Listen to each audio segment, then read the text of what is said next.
Baik, alhamdulillahirabbil alamin wa bihi nasta'inu ala umurid dunya waddin wassalatu wassalamu ala asrofil anbiya'i wal mursalin sayyidina wa maulana Muhammadin wa ala alihi wa ashabihi ajma'in wa man tabi'ahum bi ihsanin ila yaumiddin.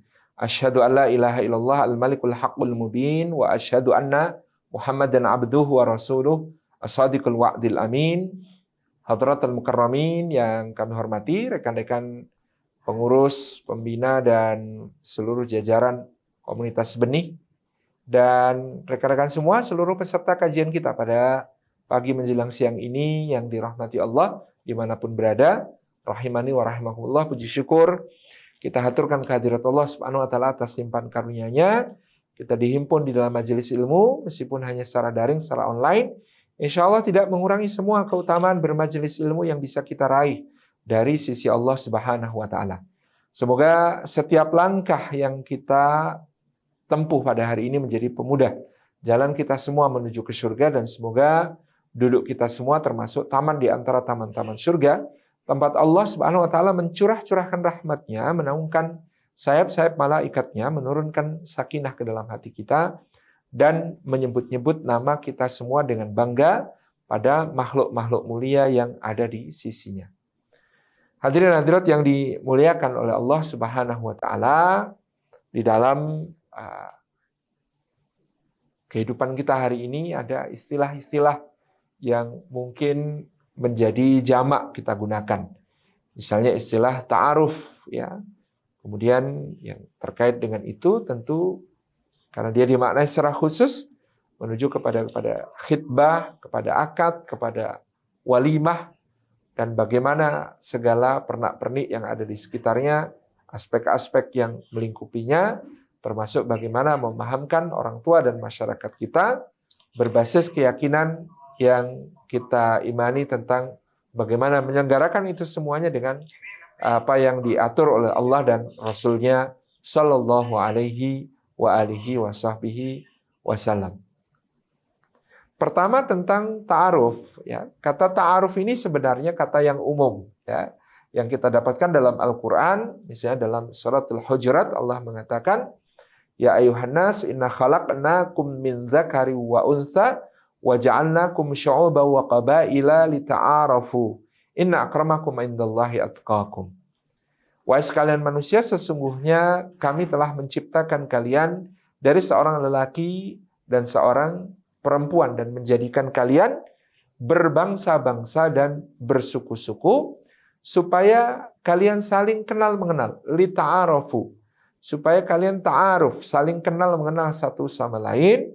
Inna akramakum indallahi atqakum, tentu dengan kesimpulan bahwa sesungguhnya orang yang paling mulia di antara kalian di sisi Allah adalah orang yang paling bertakwa. Nah, takwanya tetap disembunyikan oleh Allah, sehingga maknanya adalah berjuanglah menjadi orang bertakwa, sekaligus jangan pernah meremehkan orang lain, meremehkan sesama kita. Ini tentu menjadi ya makna umum dari kata ta'arufu, lita'arufu, supaya kalian saling kenal mengenal satu sama lain. Itu adalah terminologi umum dalam kita hidup sebagai manusia di atas bumi yang diciptakan Allah ini, ya, semuanya berasal dari Adam, dan Adam berasal dari tanah. Tidak ada kemuliaan atas orang Arab melebihi orang Ajam kecuali dengan takwa. Demikian pula tidak ada kemuliaan orang Ajam di atas orang Arab kecuali dengan takwa. Basicnya adalah yang hendak disampaikan oleh Allah Subhanahu wa Ta'ala dalam soal ta'aruf ini. Kita semuanya meskipun berbeda-beda bangsa, berbeda-beda suku, berbeda warna kulit, ras, ya, bahasa yang dipergunakan dan lain sebagainya, di mata Allah Subhanahu wa Ta'ala yang membedakan hanya ketakwaan, yang kalau di dunia ketakwaan itu disembunyikan oleh Allah. Karena ketakwaannya disembunyikan, maka prinsip kembali ke awal, yaitu kita punya kesetaraan sebagai anak cucu Adam alaihi salam dan Bunda Hawa alaihi salam. Nah, teman-teman yang insya Allah, tentu kemudian sekarang kita memerlukan istilah ini, ta'aruf, ya, dalam makna khusus, yakni saling kenal mengenal untuk menuju kepada proses pernikahan. Kalau dahulu kenapa di masa Rasulullah SAW tidak terlalu dikenal istilah ta'aruf sebagai proses saling kenal mengenal sebelum menikah. Karena dulu ya kadang-kadang relevan pada saat itu kalau kita mau menikahi seorang perempuan, kita tidak perlu kenalan sama orangnya, cukup kenal bapaknya. Maka anaknya ini tidak beda jauh dengan bapaknya dan ibunya. Ya. Jadi, misalnya Anda mau menikah dengan Aisyah binti Abi Bakar As-Siddiq radhiyallahu anha. Aisyah itu ya mirip bapaknya, Abu Bakar As-Siddiq, maka putrinya adalah As-Siddiqah. Abu Bakar seorang lembut hati, demikianlah putrinya. Abu Bakar seorang yang tabah, yang teguh, demikian pula putrinya. Dan berbagai karakter dalam keluarga yang diwariskan secara sangat kuat. Demikian pula kalau Anda mau menikah dengan Hafsah, ya Hafsah itu seperti ayahnya, Sayyidina Umar bin Khattab radhiyallahu anhu. Sehingga mau menikah dengan Hafsah nggak perlu banyak ta'arufan sama Hafsah, cukup kenal bapaknya maka Anda akan mengetahui dengan baik seperti apa sifat-sifat yang ada pada dirinya. Jadi pada saat itu pewarisan nilai dan karakter dari orang tua kepada anak itu sangat kuat. Ya. Kalau sekarang kan menjadi berbeda. Karena apa? Karena anak-anak ini ternyata bukan cuma produk pendidikan dari orang tuanya. Anak-anak di masa sekarang adalah produk yang bukan cuma ya diturunkan nilai-nilai dan karakternya dari garis darahnya, tetapi juga dari lingkungannya, dari pergaulannya, dari teman-temannya, dari berbagai hal yang kemudian mempengaruhi hidupnya, fikrahnya, cara berpikirnya, gitu ya, dan lain sebagainya yang dibentuk berbagai lingkungan yang kadang terpisah dari orang tuanya. Mungkin dia di pondok pesantren, mungkin dia ngekos untuk sekolah, mungkin dia di kampus yang berjauhan atau berbeda kota, berbeda provinsi, bahkan berbeda negara dengan orang tuanya, sehingga nilai-nilai menjadi sangat kompleks. Maka menjadi tidak cukup lagi ya mendasarkan pengenalan pada pengenalan nilai-nilai yang ada dalam keluarga, sehingga kemudian kita memerlukan apa yang disebut sebagai ta'aruf, yaitu mengenal ya, calon pasangan sesuai dengan apa-apa yang dituntunkan, tentu saja tetap menjaga nilai-nilai yang syar'i dan ma'ruf. Ya, syar'i artinya tidak bertabrakan dengan syariat, ma'ruf artinya sesuai dengan kebiasaan-kebiasaan yang ada di dalam masyarakat tersebut, pantas, sopan, baik menurut masyarakat. Ini yang menjadi titik tekan ta'aruf pada masa sekarang. Karena ta'aruf tentu adalah satu proses yang menjadi alternatif penjagaan bagi kita dibandingkan dengan proses kenalan langsung, katakanlah melalui istilah anak muda zaman sekarang yang disebut sebagai pacaran. Nah, pada asalnya pacaran sendiri juga sebenarnya syar'i. Ya, saya mendapati sebuah riwayat tentang asal mula kata pacaran.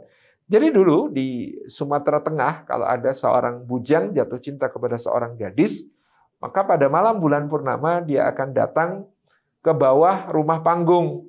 Di bawah jendela kamar si gadis itu, di atas sebuah batu, dia akan meniup serulingnya dan berpantun, pantun asmara, pantun cinta.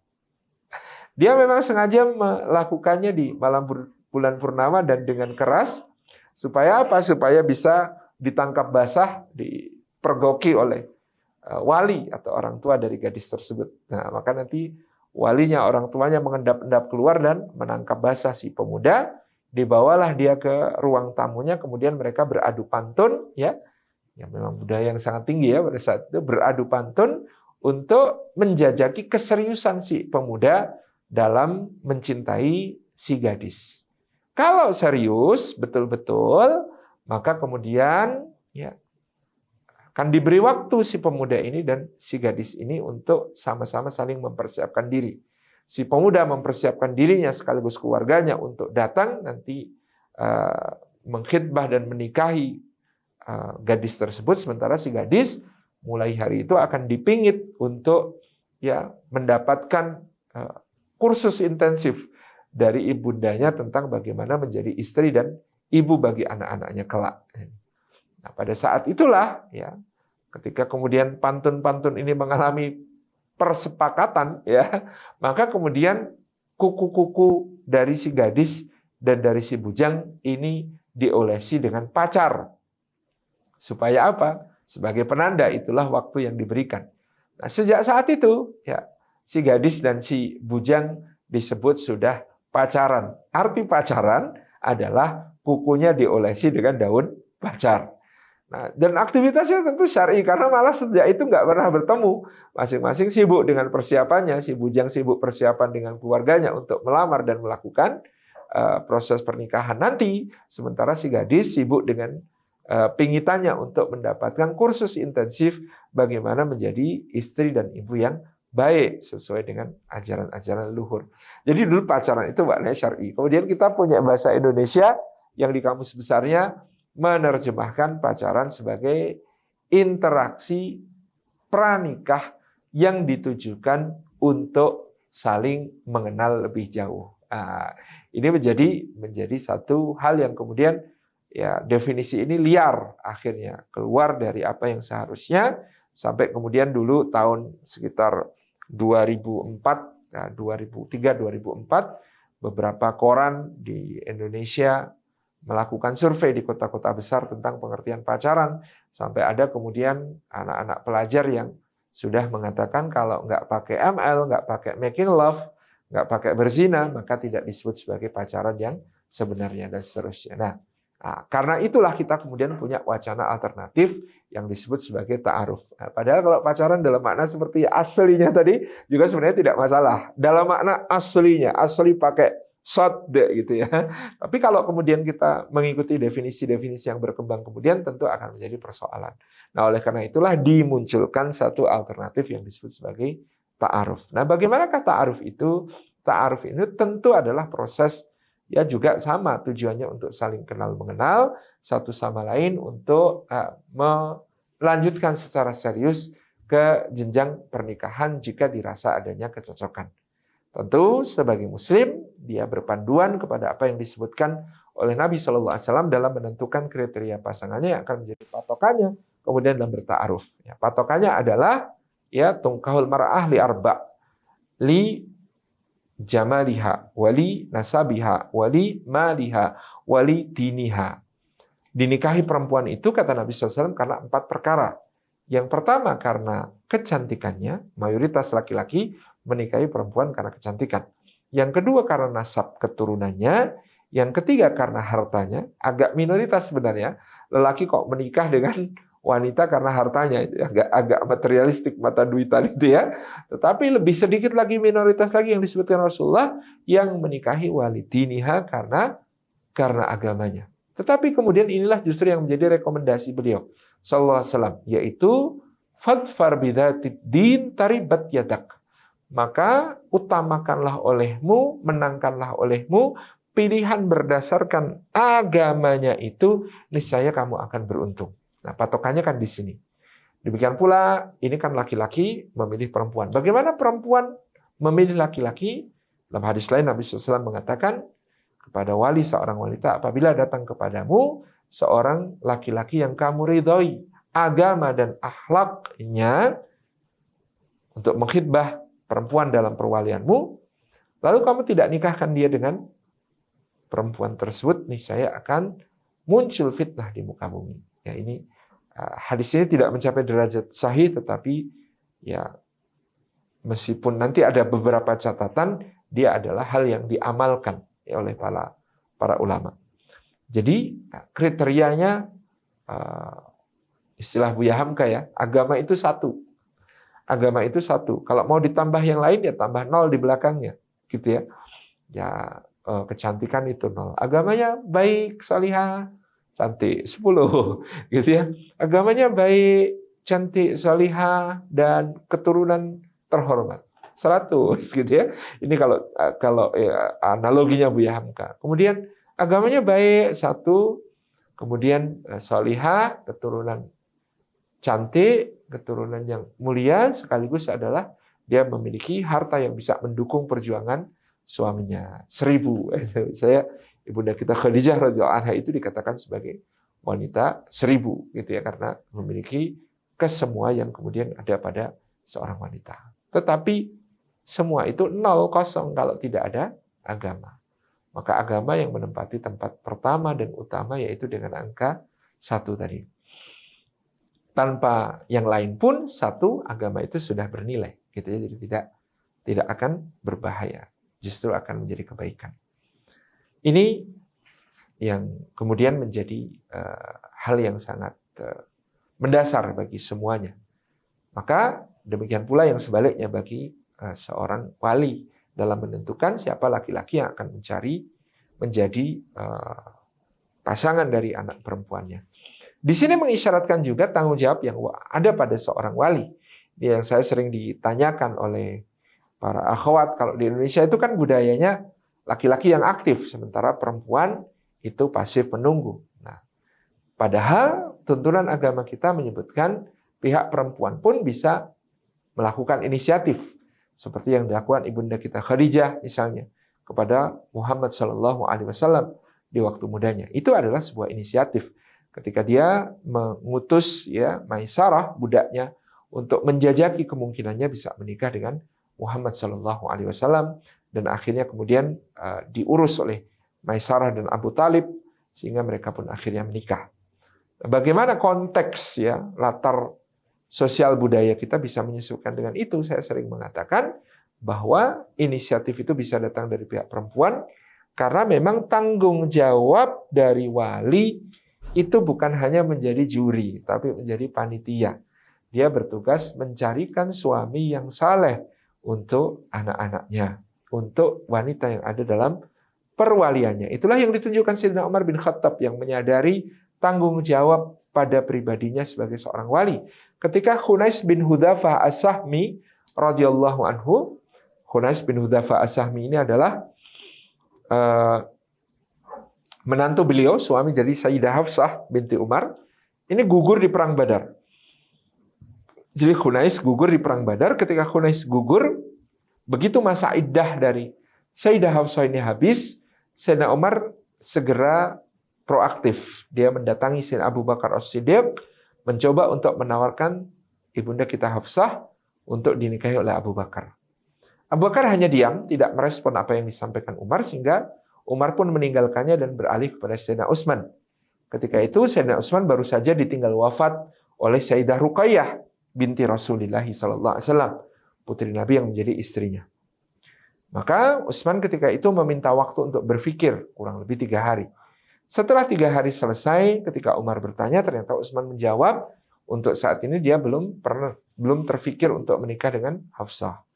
Maka Sayyidina Umar pun karena kecewa tentu mengadu kepada Nabi SAW, mengatakan, ya Rasulullah, kenapa ya Utsman nggak mau nikah sama Hafsah? Nabi SAW tersenyum dan berdoa, semoga Allah memberikan kepada Hafsah laki-laki yang lebih baik daripada Utsman, dan semoga Allah memberikan kepada Utsman perempuan yang lebih baik daripada Hafsah. Maka terjadilah doa ini karena Sayyidina Utsman kemudian dinikahkan oleh Nabi SAW dengan Ummu Kulthum binti Rasulullah, adik Ruqayyah, istilah orang Betawi turun ranjang Jadi menikahi kakaknya wafat, kemudian menikah dengan adiknya. Sementara Sayyidah Hafsah ternyata dilamar oleh Nabi SAW kepada Sayyidina Umar dengan mengatakan pada suatu hari, wahai Umar, bagaimana sekiranya aku yang menikahi Hafsah? Maka Sayyidina Umar begitu bergembiranya dengan lamaran Nabi SAW ini, sehingga langsung mengakadkan Nabi SAW dengan Sayyidah Hafsah dengan mahar terserah kepada Nabi SAW pada saat itu. Maka kemudian diselenggarakan walimah, Rasulullah menikah dengan Sayyidah Hafsah. Nah, pada saat walimah itu Abu Bakar mendekati Sayyidina Umar mengatakan, wahai Umar, sepertinya engkau masih jengkel sama aku terkait yang kemarin. Kata Umar, betul, karena kamu tidak menjawab, seakan kamu menghinaku, seakan apa yang kuomongkan tidak berharga ketika aku menawarkan Hafsah kepada dirimu. Maka Sayyidina Abu Bakar menjawab, sebenarnya tentu aku mau saja menerima tawaran yang sangat luar biasa darimu, sebuah kehormatan bagiku.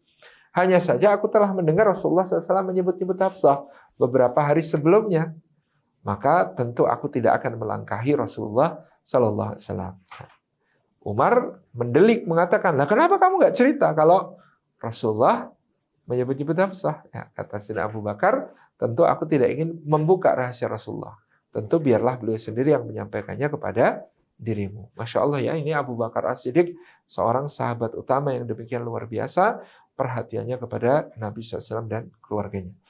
Ini menunjukkan tadi tanggung jawab seorang ayah untuk mencarikan seorang suami yang saleh untuk anak-anaknya. Maka saya menyampaikan kepada para akhwat, mungkin di sini mayoritas peserta para akhwat, sampaikan kepada wali bahwa tugas mereka bukan cuma jadi juri. Jadi juri itu ya, mana kamu punya calon? Yang itu gimana ayah?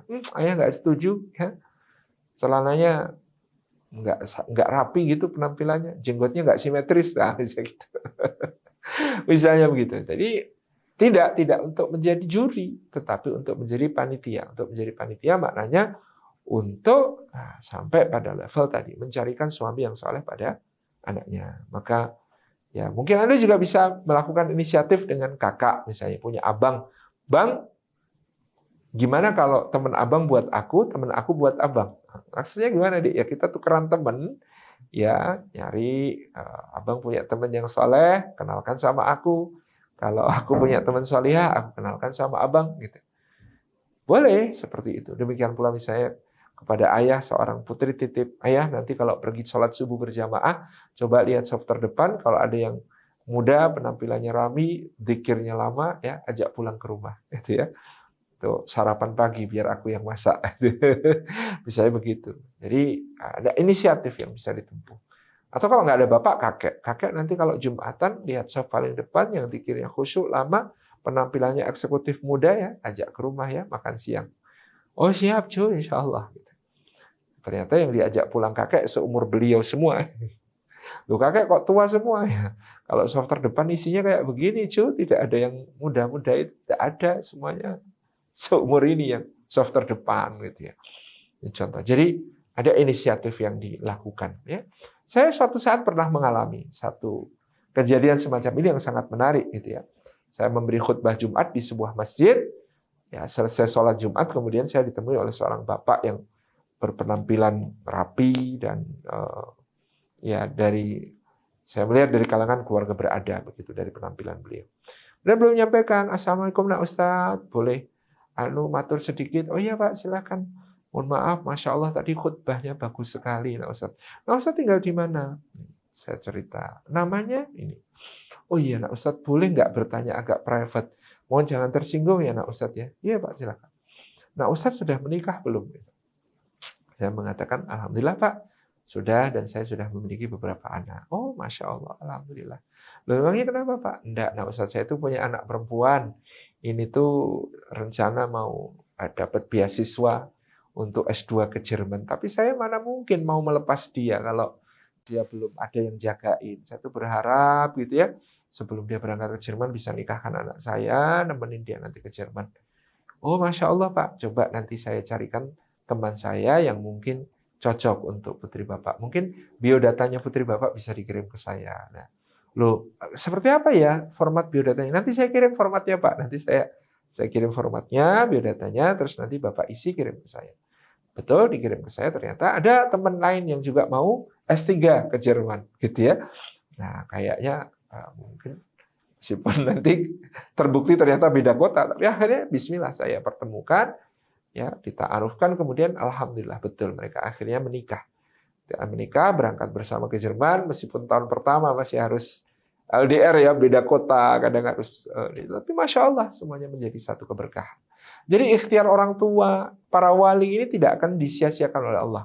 Tadi kan yang diincar kan saya ya, dapatnya teman saya gitu ya. Ini alhamdulillah rabbil alamin gitu. Jadi insya Allah tidak akan kemudian menjadi sesuatu yang sia-sia. Jadi ada ikhtiar, ada usaha yang bisa dilakukan di sana.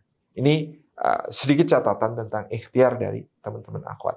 Nah tadi kalau sudah diukur dengan agama dan akhlak, bagaimana cara kita melihatnya? Apa itu agama dan akhlak sebagai patokan kita menentukan kriteria calon istri atau calon suami yang kita harapkan? Agama dan akhlak seseorang itu bukan berdasar ilmu saja ataupun amal saja, salah satu di antara keduanya. Tapi harus paduan keduanya yang kemudian on the track ya sesuai dengan Quran dan Sunnah. Bagaimana melihat itu? Apakah hanya sekedar gelar pendidikannya? Oh, apakah yang LC pasti lebih soleh daripada yang ST? Ternyata tidak juga. Apakah yang kemudian lulusan Madinah pasti lebih utama daripada yang lulusan New York? Tentu tidak juga. Nah, bagaimana kemudian menata ya prioritas itu? Saya biasanya memberikan saran, ini ijtihad saya. Jadi bisa dimodifikasi ataupun bisa juga ditentang, bisa tidak setuju, dan bisa memilih kualifikasi lain. Tapi saya bisa menyarankan yang pertama, periksa hubungannya dengan Allah. Yang kedua, periksa hubungannya dengan ibunya.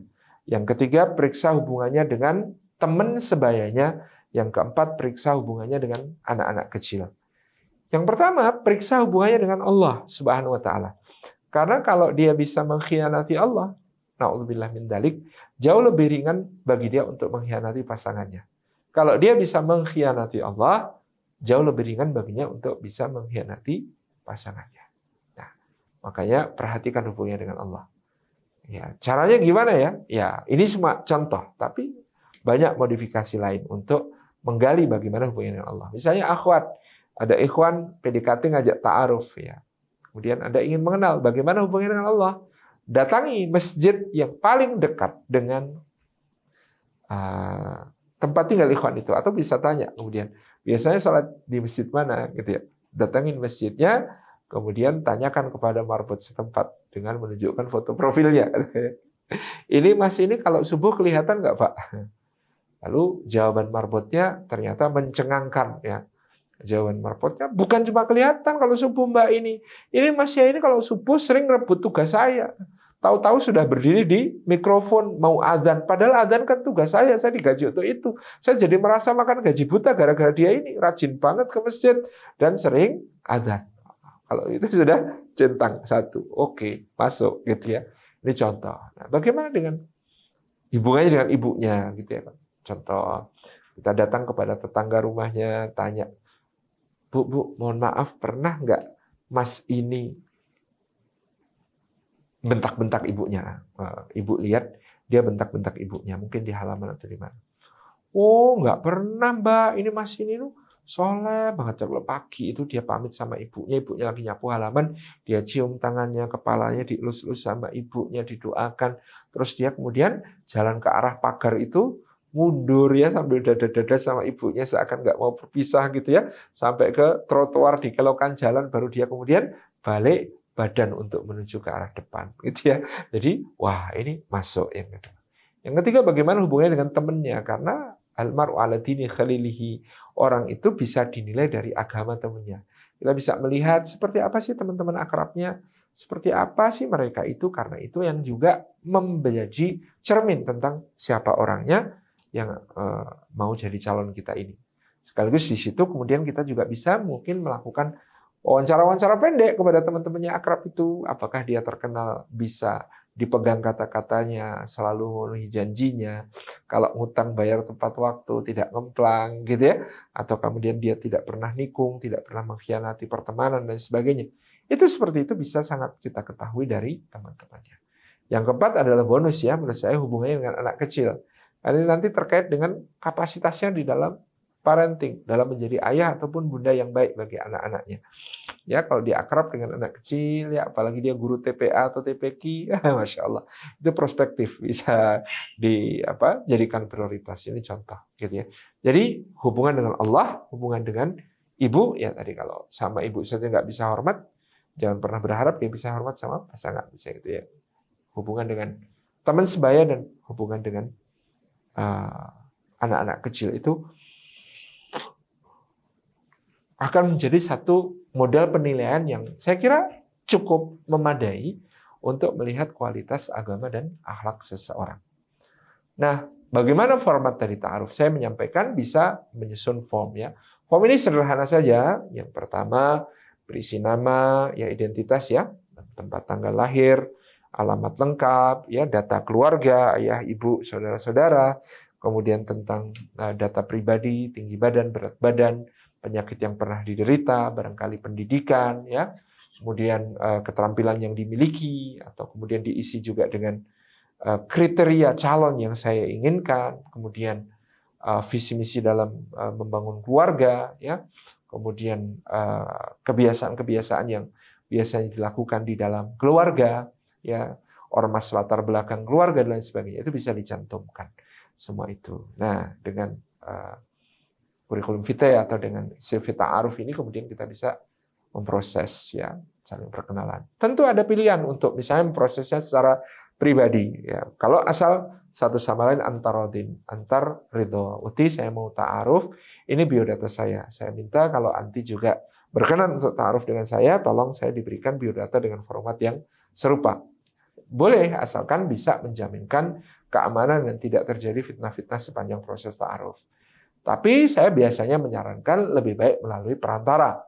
Lebih baik melalui ada yang mengawal, dan mereka adalah orang-orang yang kita pilih baik-baik, ya kita percaya, kita thiqah, memiliki ya akhlak yang terjaga, ya memiliki basirah yang jernih, memiliki ya kebaikan-kebaikan yang kemudian bisa menjaminkan proses ini lebih tertata gitu ya. Biasanya pasangan, kalau saya merekomendasikan untuk memfasilitasi sebuah ta'aruf lebih baik melalui pasangan suami istri, misalnya dengan seorang ustadz ustadzah yang ada.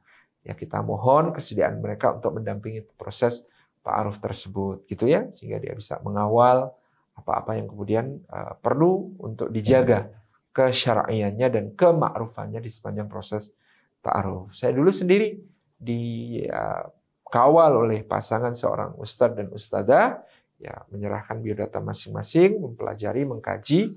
Meskipun biasanya adabnya biodata akhwat terlebih dahulu yang diberikan kepada ikhwan. Kalau ikhwan bilang lanjut, maka kemudian baru biodata ikhwan diberikan kepada akhwat. Agar akhwat tidak perlu tahu kalau misalnya baru pertama langsung ditolak. Itu jangan, itu biasanya bikin berkecil hati ya. Jadi kita biasain jaga kalau bisa yang ikhwan ada minat dan keseriusan dan lebih terlebih dahulu, baru biodata ikhwan kita berikan kepada akhwat. Itu biasanya begitu. Nah, kalau dibalik ya, biodata ikhwannya sudah diberikan kepada akhwat, akhwatnya sudah berharap, ternyata ikhwannya nggak jadi. Nah itu biasanya resiko untuk pulih dari patah hatinya akhwat itu lebih berat. Ya kecuali kondisi-kondisi khusus, ada ikhwan yang terlalu baperan, ada ikhwan yang terlalu susah move on juga ada. Tetapi secara umum biasanya yang agak baper dan lebih berat move on-nya akhwat. Itu sehingga kita biasa jaga. Nah, meskipun kalau ada kesepakatan misalnya sudah sama-sama tahu, ya sudah tidak ada masalah gitu ya. Itu yang kita lakukan. Jadi dua-duanya sudah membaca biodata, kemudian memutuskan untuk melanjutkan proses ta'aruf misalnya, maka kemudian bisa digelar pertemuan terbatas, ya ketemu untuk mengkonfirmasi beberapa hal, ketemu untuk kemudian saling bertanya, menajamkan apa-apa yang sudah difahami dan dikenal. Dan ketemu ini juga berfungsi mengamalkan sunnah. Di antara sunnah Nabi Shallallahu Alaihi Wasallam dalam hal memilih calon adalah nador. Kata nador itu artinya melihat. Melihat apa? Melihat calon. Dimaksudkan kata Nabi SAW, seperti hadis Sayyidina Jabir, lihatlah kepadanya agar engkau menemukan sesuatu yang memperkuat alasanmu untuk menikahinya. Jadi ketika nador ini prosesnya yang dicari adalah sesuatu yang menguatkan niatnya untuk menikahi. Ini bukan mencari-cari aib, bukan mencari-cari kekurangan. Itu yang menjadi catatan di dalam nador. Apa manfaatnya nador? Nador ini, kata para ulama, sangat bermanfaat karena dia mengamalkan sunnah, dan sekaligus ini untuk memperkuat pemahaman kedua-duanya tentang penampilan secara fisik. Jadi jangan sampai nanti kemudian kecewanya tumbuh di kemudian hari karena belum ya menyaksikan secara umum tentang calonnya. Para ulama mensepakati ya bagian yang boleh dilihat adalah tentu di luar auratnya. Maka kalau pada perempuan, muka dan telapak tangan mencukupi sebagai sebuah nador. Meskipun para sahabat misalnya melakukan nador itu dengan melihat wanita yang akan dinikahi itu ketika melakukan suatu aktivitas. Nah, itu lebih mencerminkan daripada sekadar melihat di dalam suasana formal gitu ya. Contoh misalnya kalau pasangan Anda ternyata bekerja part-time di sebuah tempat pekerjaan, Anda bisa berkunjung ke tempat itu, menyaksikan bagaimana dia mengerjakan tugas-tugas yang diembankan kepadanya dalam tempat di mana dia bekerja tersebut. Ini contoh nador tadi ya. Jadi kalau tadi ketemu di rumah seorang ustadz, ya sekaligus ya melanjutkan ta'aruf dalam bentuk wawancara, interview antara satu sama lain, sekaligus nador. Nah ini tentu bisa 1, 2, ataupun beberapa kali tergantung apa yang dibutuhkan. Meskipun saya menyarankan tidak terlalu banyak kali pertemuan-pertemuan untuk melakukan konfirmasi-konfirmasi beberapa hal, ta'aruf dan nazar ini, supaya kemudian tetap bisa menjaga kebersihan hati selama proses. Selanjutnya, Kalau memang kedua-duanya masing-masing mantap, kemudian sudah diminta istikharah dan bermusyawarah terutama dengan kedua orang tuanya atau bermusyawarah dengan orang-orang yang layak dia mintai pendapat, kemudian kedua-duanya mantap, beristikharah, maka kemudian proses berlanjut ke yang berikutnya yang disebut sebagai khitbah. Jadi ini ya adab-adab di dalam ta'aruf otomatis bisa kita jaga kalau kita kemudian menyertakan tadi seorang yang atau sepasang yang bisa menjadi mediator, menjadi pengawas sekaligus pendamping di dalam proses ta'aruf yang sedang dilakukan. Ini peran dari pendamping atau peran dari ustadz dan ustadzah yang mendampingi proses ini juga terus untuk memberikan taujih supaya bisa meluruskan niat, supaya bisa kemudian menjaga hal-hal yang sifatnya syar'i dan ma'ruf di dalam proses kita untuk menuju kepada pernikahan. Ini sedikit gambaran tentang proses ta'aruf yang kemudian dilakukan. Dan ta'aruf ini juga bisa dilakukan melalui lembaga. Ya, mungkin Benih mau menjadi lembaga yang bisa kemudian memfasilitasi ta'aruf tadi dengan cara-cara seperti yang sudah kita sebutkan. Atau sebenarnya yang paling afdal ta'aruf itu yang melalui orang tua, gitu ya. Jadi yang paling berhak atas seorang anak itu tetap walinya. Maka melakukan proses ta'aruf saling mengenal melalui orang tua tentu bisa menjadi satu hal yang lebih dikokohkan. Nah, ini tentang ta'aruf teman-teman insyaallah. Begitu ta'aruf khalas selesai, tadi ada adab-adab yang terus tetap dijaga, termasuk merahasiakan ya. Jangan ada orang proses ta'aruf kok dipamer-pamerkan dan kemudian diworo-worokan apalagi diposting di medsos. Ini tidak boleh ya, baru proses ta'aruf kok kemudian dibuka atau disebarluaskan. Itu tetap harus dirahasiakan, jangankan itu, karena Rasulullah SAW bersabda, rahasiakanlah khitbah dan umumkanlah nikah. Artinya, khitbah pun masih disunahkan untuk dirahasiakan. Artinya tidak kemudian dipamer-pamerkan dan dikeluar-keluarkan kemana-mana bahwa aku sudah mengkhitbah fulanah, aku sudah mengkhitbah fulanah. Tidak. Karena kita memang masih menjaga hal-hal yang belum pada ikatan secara resmi diakui oleh syariat. Ikatan secara resmi yang diakui oleh syariat ya satu-satunya adalah ijab dan qabul, akad dan nikah. Maka sebelum itu ya semua hubungan yang ada adalah muamalah secara umum yang tidak memiliki yang tidak memiliki konsekuensi hukum ya di dalam syariat. Nah, hadirin-hadirat yang dimuliakan oleh Allah Subhanahu wa taala, tadi ketika kemudian tidak berlanjut pun proses itu juga tetap harus dirahasiakan. Ini juga tidak boleh jadi pamer-pameran rekor gitu ya. Oh, aku pernah nolak waktu itu loh. Apalagi kalau akhwatnya mau nikah kemudian kita ngomong sama calon suaminya, calon istrimu itu dulu pernah saya tolak loh. Jangan gitu ya. Ini sebuah hal yang sangat tidak patut. Ini suatu hal yang sangat-sangat berbahaya. Jadi perkara-perkara seperti ini semua harus bisa menahan dirinya ya. Kalau memang ta'aruf tidak berlanjut, maka tidak boleh ada yang tahu, harus selesai di pihak-pihak yang terlibat saja sama sekali dan tidak boleh tersebar keluar sama sekali, gitu ya. Nah, demikian pula dengan khitbah tadi. Khitbah ini penting untuk ya, menjadi satu penanda maksud baik yang diwujudkan dengan ekspresi perbuatan yang baik. Itu khitbah. Jadi khitbah itu ya niat baik yang sudah dinyatakan secara lisan dengan hal yang baik, gitu ya. Melamar ya, dan dalam hal ini lamaran ini adalah satu kalimat ya dari seorang calon mempelai laki-laki kepada wali ya dari seorang perempuan dengan tentu saja mengikuti urf setempat. Seperti apa biasanya kalau lamaran? Oh, lamarannya di situ. Ya, sepanjang tidak melanggar syariat kita ikuti urf di setempat. Oh, lamarannya biasanya dihadiri oleh keluarga besar dan tetangga handetolan meskipun tidak terlalu banyak. Ya udah kita ikuti misalnya gitu ya. Oh, biasanya kalau lamaran itu maka ada semacam proses misalnya hal-hal yang tidak melanggar syariat. Nah, udah kita ikuti kalau itu memang perkara yang tidak melanggar syariat. Yang berikutnya antara khitbah dengan nikah berapa jaraknya? Semakin cepat semakin baik. Seperti tadi, khitbah ijab qabul antara Umar dengan Nabi SAW dalam pernikahan Sayyidah Hafsah dengan Rasulullah SAW itu kan langsung gitu ya, khitbah ijab qabul jadi satu. Sesegera mungkin ini hikmahnya adalah untuk mencegah terjadinya fitnah di kemudian hari. Ya, menutup pintu-pintu fitnah secara lebih ketat ya, karena kalau kita biarkan semuanya menggantung, tidak jelas, tentu akan menjadi sesuatu yang bisa membuka pintu-pintu masalah yang serius. Jadi menyegerakan ini adalah kebaikan. Ya, tentu mempertimbangkan persiapan-persiapan juga diperkenankan. Wah, kita untuk mempersiapkan nanti walimahnya dan lain sebagainya, kita perlu waktu kira-kira 3 bulan. Oh ya, tidak apa-apa, 3 bulan. Sabar, insya Allah menanti 3 bulan. Tetapi ya dalam 3 bulan itu harus betul-betul berani menjaga kesyar'ian semua prosesnya, gitu ya. Nah, atau waduh ini kita baru saja ada mantu juga, kami baru saja mantu anak perempuan yang lebih besar dan ini belum ada 3 bulan baru mantu kok dalam tahun yang sama mantu 2 kali ya, di sini kurang etis, kurang bagus karena mungkin tetangga akan kanan kiri berkomentar tiap saat kok dalam setahun kok mantu 2 kali ngerepotin tetangga, jadi perewang ya bahasa Jawanya, bantu-bantu kerepotan di rumah orang yang punya hajat itu kan juga perlu mengorbankan waktu, tenaga, pikiran, macam-macam. Itu kalau ya dilakukan dengan sering kan jadi tidak enak kepada tetangga. Itu contoh.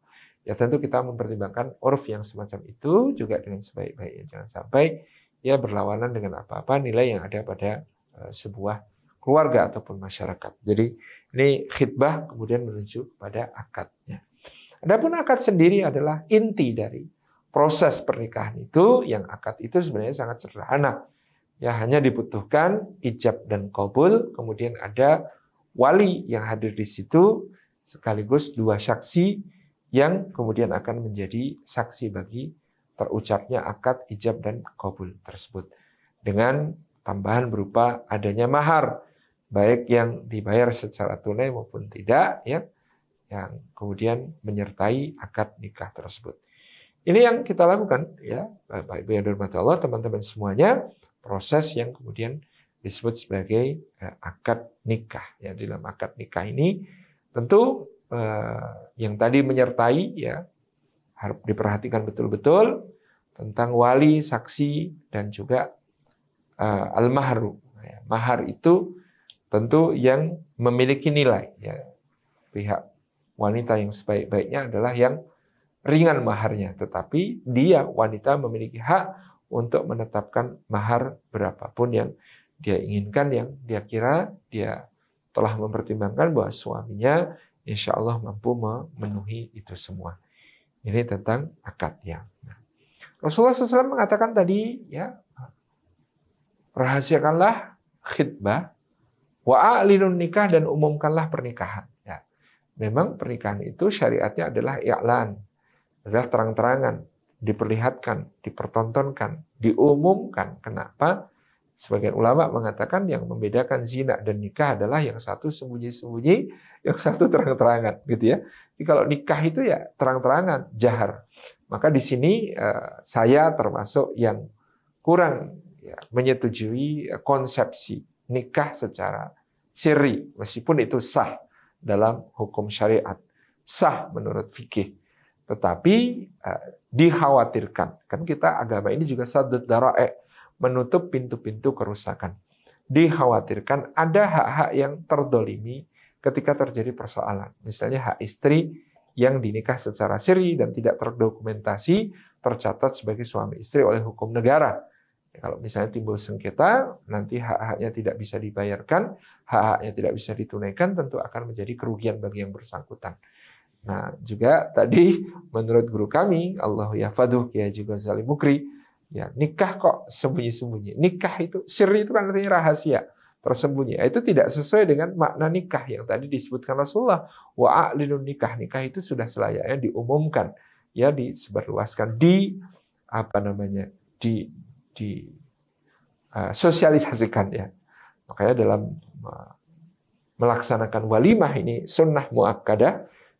Ya, Rasulullah SAW bersabda kepada Abdurrahman bin Auf ketika dia menikah, selenggarakanlah walimah walaupun hanya dengan menyembelih seekor kambing. Itu karena ya kesunahan dari walimah ini diantaranya ditekankan pada proses untuk mengenalkan keduanya sebagai suami istri ke tengah-tengah masyarakat.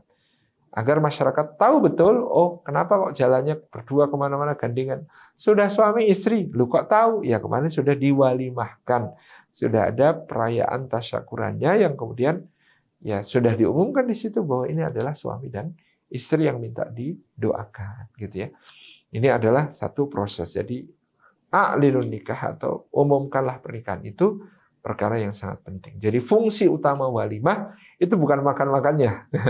Fungsi utama walimah itu adalah untuk mensosialisasikan mempelai sebagai suami istri. Maka dari itu penting ya, saya sering mendapati ada walimah pernikahan, walimatul urs, itu yang diundang orang-orang yang nantinya tidak akan bergaul dengan mempelai. Maksudnya ini relasinya bapaknya, relasinya ibunya, relasinya mertuanya, relasinya teman-temannya diundang. Tetapi misalnya tetangga-tetangga di lingkungan yang nanti di mana orang itu akan ya tinggal, kan bertempat tinggal, kok malah tidak diundang sama sekali. Padahal tadi salah satu yang urgent untuk diundang, yang paling penting untuk diprioritaskan diundang adalah orang-orang yang akan menjadi tetangga dari pasangan suami istri yang baru tersebut. Tetangga ini prioritas utama untuk diundang menjadi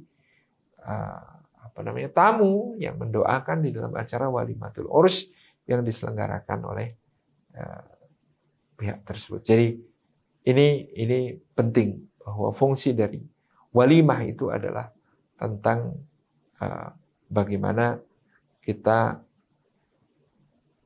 mengumumkan, mensosialisasikan pasangan tersebut untuk berada ya di tengah masyarakat, memainkan perannya sebagai orang yang ya, membawa masyarakat ke arah nilai-nilai yang lebih baik. Itu di antara fungsi penting dari walimah. Yang berikutnya tentu kesemua hal ini tadi, teman-teman, insya Allah harus dibingkai semuanya dalam aturan-aturan syariat. Misalnya ketika menyelenggarakan walimah, kita mencegah ikhtilat atau campur baur laki-laki dan perempuan semaksimal yang kita bisa. Meskipun misalnya hijabnya hanya berupa tanaman hias ya antara putra-putri ya duduk terpisah, atau kalau itu suami istri mungkin duduk tidak terpisah.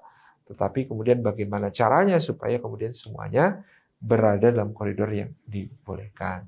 Meminimalisasi standing party, misalnya hidangan makanan yang banyak tentu juga harus disediakan meja untuk kursi untuk duduk bagi para tamu yang makan dengan mengamalkan sunnah untuk secara duduk dan lain sebagainya. Demikian pula penampilan mempelai harus dijaga supaya menutup aurat ya, supaya kemudian tidak tabarruj berlebih-lebihan seperti tabarruj jahiliyah di dalam berdandan gitu ya, dan lain sebagainya. Ini menjadi sesuatu yang penting untuk diperhatikan. Jadi ya, walimah ini kita pastikan syar'i supaya bisa mengundang barokah Allah sesuai dengan doa-doa barokah yang akan diucapkan oleh para tamu. Jadi di antara adabnya berwalimatul urs juga mendoakan kedua mempelai dengan doa ya barakallahu lakuma wa baraka alaikuma wa jama'a bainakuma fi khair. Semoga Allah menghimpun kalian berdua di dalam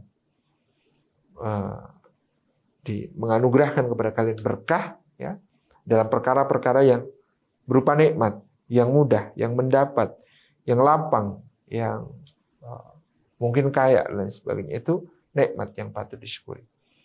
Di lain sisi yang patut diberikan berkah juga oleh Allah adalah semoga Allah memberikan berkah pada apa-apa yang menimpa kalian berupa musibah, ya, kekurangan, kesempitan dan lain sebagainya. Dan kita berdoa mudah-mudahan Allah menghimpun mereka berdua di dalam kebaikan-kebaikan di dunia maupun di akhirat. Itu adalah inti dari doa yang kita panjatkan untuk kedua mempelai supaya memiliki kehidupan di dunia maupun akhirat yang sebaik-baik kehidupan yang kita bisa harapkan.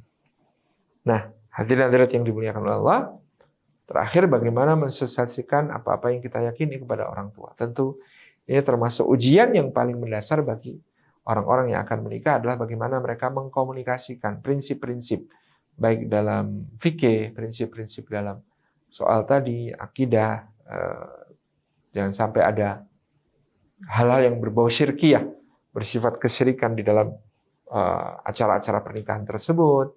Ya, bagaimana kemudian di dalam